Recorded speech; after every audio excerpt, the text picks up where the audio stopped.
முன்னொரு காலத்துல ஒரு ஊர்ல ஒரு மனிதர் ஒருத்தர் வாழ்ந்துகிட்டு வந்தாரு. அந்த மனிதருக்கு பலவிதமான பிரச்சனைகள் இருந்துகிட்டே இருந்துச்சு. அது எல்லாருக்கும் இருக்கிற பிரச்சனைகள் தான். பிரச்சனைகள் இல்லாத மனிதர்களையும் பார்க்க முடியாது. எல்லாருக்குமே ஏதோ ஒரு வகையில வெவ்வேறு பிரச்சனைகள் இருக்கும். ஆனா இந்த மனிதர் எல்லா பிரச்சனைகளையுமே எப்படியாவது சால்வ் பண்ணிடணும், எல்லா பிரச்சனைகளுக்குமே ஒரு தீர்வு கண்டுபிடிச்சிடணும் அப்படின்னு சொல்லிட்டு ஒவ்வொரு பிரச்சனையுமே ரொம்ப நுணுக்கமா அணுகுவாரு. இதனால கொஞ்சம் கூட அவருக்கு மன அமைதியே இல்லாம போயிடுச்சு. ஒரே ஒரு சின்ன பிரச்சனை வீட்டில் வந்தா கூட சரி, அந்த பிரச்சனையை எப்படியாவது சால்வ் பண்ணிடணும் அப்படின்னு சொல்லிட்டு ரொம்ப மும்முரமா ஈடுபடுவாரு. இதனால அவருக்கு கொஞ்சம் கூட மகிழ்ச்சியே இல்லாம அவருடைய வாழ்க்கை போய்கிட்டு இருந்துச்சு. இப்போ அவர் மனசுக்குள்ளார என்ன யோசிச்சுட்டு இருக்காரு அப்படின்னா, எல்லா பிரச்சனைகளும் என்னைக்காவது ஒரு நாள் கண்டிப்பா தீர்ந்துரும், அதுக்கப்புறம் நம்ம மகிழ்ச்சியா இருக்கலாம் அப்படிங்கிற ஒரு எண்ணத்திலேயே வாழ்ந்துகிட்டு இருக்கிறாரு. அந்த எண்ண ஓட்டத்தோடையே அவருடைய வாழ்க்கை போய்கிட்டு இருக்கு.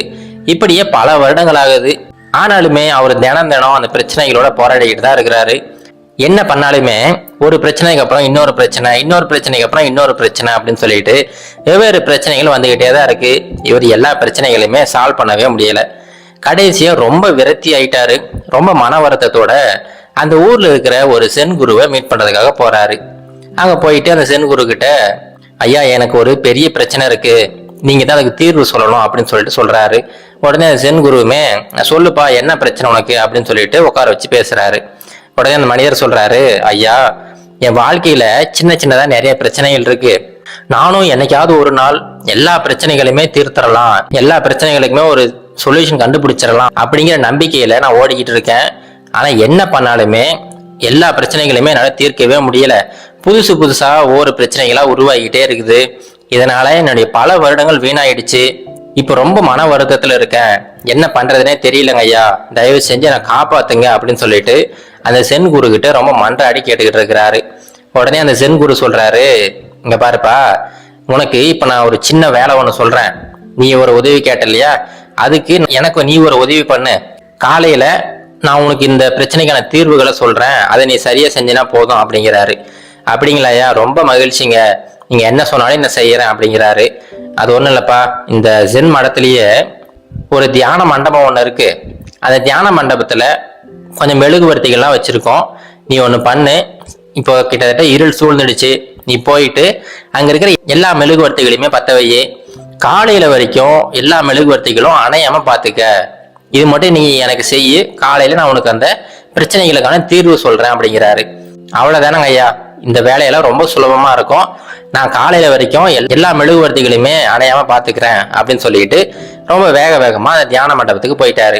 அங்க போய் பார்த்தா நிறைய மெழுகுவர்த்திகள் இருக்கு.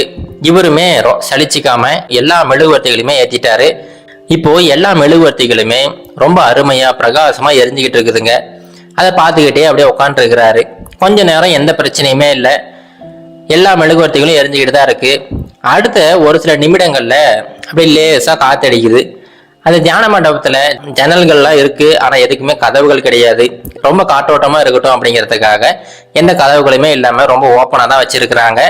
இப்ப காற்று கொஞ்சமா உள்ள வர ஆரம்பிக்குது. இப்ப காற்று உள்ள வர்றதுனால ஒவ்வொரு மெழுகுவர்த்தியா அணைய ஆரம்பிக்குது. முதல்ல ஒரு சில மெழுகுவர்த்திகள் அணைஞ்சிச்சு. உடனே ஒரு வேகமா ஓடி போயிட்டு அந்த மெழுகுவர்த்திகளை பத்த வச்சுட்டாரு. அந்த மெழுகுவர்த்தி பத்த வச்சு அடுத்த வினாடி தூரமா இன்னொரு மெழுகுவர்த்தி அணைய ஆரம்பிச்சிருச்சு. அப்படியே ஒவ்வொரு மெழுகுவர்த்தியா இவர் அணைய கொளுத்திக்கிட்டே இருக்கிறாரு.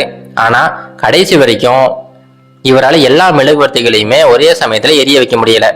ஏதாவது ஒரு திசையில மெழுகுவர்த்தியை அவர் ஏற்றி வச்சாருன்னா அடுத்த இன்னொரு திசையில அந்த மெழுகுவர்த்திகள் கொஞ்சமா அணைய ஆரம்பிக்குது. இப்படியே காலையில வரைக்குமே ஆயிடுச்சு. இந்த மனிதர் ரொம்ப சோர்ந்து போயிட்டாரு. ஏன்னா ஜென் குருவுக்கு ஒரு வாக்கு கொடுத்துட்டாரு, எப்படியுமே காலையில வரைக்கும் இந்த மெழுகுவர்த்திகளை அணையாம பாத்துக்கிறேன் அப்படின்னு சொல்லிட்டு. ஆனா இவரால் அந்த விஷயத்த செய்யவே முடியல. ரொம்ப சோர்ந்து போய் உக்காந்துட்டாரு. இப்போ அதிகாலை நேரம், சூரியன் உதயமாக ஆரம்பிச்சிடுச்சு. அந்த சமயம் சென் துறவி அங்க வராரு. வந்து இந்த மனிதரை பாக்குறாரு. இந்த மனிதர் அந்த இரவு ஃபுல்லா தூங்காம அந்த மெழுகுவர்த்திகளோடய போராடிக்கிட்டு ரொம்ப சோர்ந்து போய் உட்காந்துருக்கிறாரு. என்னப்பா என்ன ஆச்சு அப்படின்னு சொல்லிட்டு விசாரிக்கிறாரு. அதுக்கு அந்த மனிதர் சொல்றாரு, ஐயா நீங்க இந்த வேலையை சொல்லும் போது ரொம்ப சுலபமா இருந்துச்சு, நாம ரொம்ப சுலபமா இதை செஞ்சிடலான்னு பார்த்தோம். ஆனா இப்போ அந்த வேலையை என்னால முடிக்கவே முடியலங்க, என்னை தயவு செஞ்சு மன்னிச்சிடுங்க. எல்லா மெழுகுவர்த்திகளையுமே ஒரே சமயத்துல எரிய வைக்க முடியல. ஏதாவது ஒரு மெழுகுவர்த்தி அணைஞ்சிச்சு அப்படின்னா அதை பத்த வைக்கிறதுக்குள்ளாரியே இன்னொரு மெழுகுவர்த்தி அணைஞ்சிருது. இப்படியே நான் போராடிக்கிட்டே இருக்கிறேன். ஒரு நாள் இரவு ஃபுல்லாவே போராடிட்டேன், ஆனாலுமே நீங்க சொன்ன அந்த வேலையை என்னால் செய்ய முடியல, தயவு செஞ்சு என்னை மன்னிச்சிடுங்க ஐயா அப்படின்னு சொல்லிட்டு அந்த ஜென் துறவி கிட்ட அந்த மனிதர் சொல்றாரு.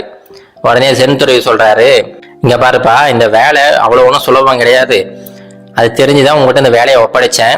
இந்த வேலை மாதிரி தான் உன்னுடைய வாழ்க்கையுமே, இதை புரிஞ்சுக்கணும் அப்படிங்கிறதுக்காக தான் இந்த முக்கியமான இந்த டாஸ்க்கை உங்ககிட்ட கொடுத்தேன்.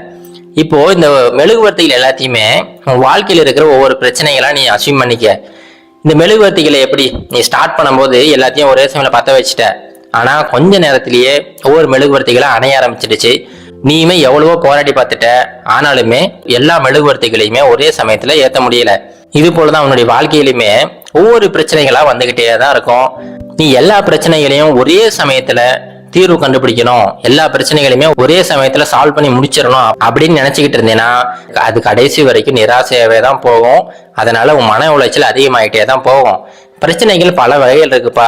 ஒரு சில பிரச்சனைகள் பார்த்தீங்கன்னா நீ எதுவுமே பண்ண தேவையில்ல, ஆட்டோமேட்டிக்கா கொஞ்ச நாள்ல அந்த பிரச்சனை தானாவே சரியாகி போயிடும். ஆனா அதுவே ஒரு சில பிரச்சனைகள் உன்னுடைய அணுகுமுறை தேவைப்படும். நீ கொஞ்சமால இன்வால்வ் ஆனா போதும், அந்த பிரச்சனைகள் ரொம்ப சுலபமா தீர்ந்துடும். ஆனா இன்னும் ஒரு சில பிரச்சனைகள்லாம் இருக்கு, அந்த பிரச்சனைகளை தீர்க்கவே முடியாது. நீ இன்வால்வ் ஆனாலும் சரி, இல்லை மற்றவங்க அதுல தலையீடு பண்ணாலும் சரி, அந்த பிரச்சனைகள் தீரவே செய்யாது. அந்த மாதிரி பிரச்சனைகள்லாம் நீ அப்படியே இக்னோர் பண்ணிட்டு அடுத்து உன் வாழ்க்கையில என்ன நடக்கணுமோ அதை நோக்கி நீ போய்கிட்டே இருக்க வேண்டியதுதான். அதனால இந்த மெழுகுவர்த்திகளை உன்னுடைய வாழ்க்கையில ஒரு நல்ல உதாரணமா எடுத்துக்க. எல்லா பிரச்சனைகளையுமே ஒரே சமயத்தில் தீர்க்கவே முடியாது. ஒரு மெழுகுவர்த்தி நீ ஏத்தின உடனே இன்னொரு மெழுகுவர்த்தி அணையிற மாதிரி ஒரு பிரச்சனையை சால்வ் பண்ணினா இன்னொரு பிரச்சனை உருவாகிட்டே தான் இருக்கும். அந்த பிரச்சனைகளை எப்படி அணுகணும் அப்படிங்கிறத முதல்ல கத்துக்க. ஒரு சில பிரச்சனைகளை நீ அணுகாம இருந்தா கூட அது உனக்கு ரொம்ப நன்மையா தான் இருக்கும் அப்படின்னு சொல்லிட்டு அந்த மனிதருக்கு ரொம்ப சுலபமா அந்த வாழ்க்கையோட தத்துவத்தை புரிய வைக்கிறாரு. அன்னையிலிருந்து அந்த மனிதருக்குள்ளார ஒரு தெளிவு பிறந்துருச்சு. அவரு எந்தெந்த பிரச்சனைகளை உண்மையிலேயே நம்ம அணுகணும், எந்தெந்த பிரச்சனைகளை நம்ம இக்னோர் பண்ணணும், எந்த பிரச்சனைகளெல்லாம் நம்ம கண்டுக்கவே கூடாது அப்படிங்கிற மாதிரி அவருடைய வாழ்க்கையில் இருக்கிற எல்லா பிரச்சனைகளையுமே பார்ட்டா பிரிச்சு பார்க்க ஆரம்பிச்சிட்டாரு. இதனால அவருடைய வாழ்க்கையிலுமே ரொம்ப நிம்மதியா வாழ ஆரம்பிச்சிட்டாரு. இது போலதாங்க நம்மளுடைய வாழ்க்கையிலுமே ஒவ்வொரு நாளும் நம்ம பலவிதமான பிரச்சனைகளை பார்த்துக்கிட்டு தான் இருக்கோம்.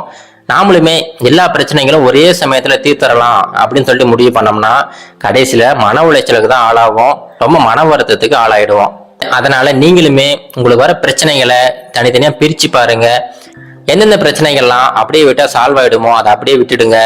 எந்த பிரச்சனைகள்லாம் உங்களுக்கு தலையீடு வேணுமோ அதுக்கு மட்டும் நீங்க தலையீடு பண்ணுங்க. ஒரு சில பிரச்சனைகள் எதுவுமே பண்ண முடியாது அப்படின்னா அந்த பிரச்சனைகளை அப்படியே இக்னோர் பண்ணிட்டு அடுத்து உங்க வாழ்க்கையோட அடுத்த கட்ட நகர்வுக்கு போய்கிட்டே இருங்க. இப்படி நம்ம போய்கிட்டே இருந்தா கண்டிப்பா எல்லாருமே எல்லா பிரச்சனைகளையுமே ரொம்ப சுலபமா நம்ம அணுகலாம், எல்லாருமே ரொம்ப மகிழ்ச்சியா இருக்கலாம். இது கரேஜ் டு ஆக்ட் மோட்டிவேஷன் கதைகள்.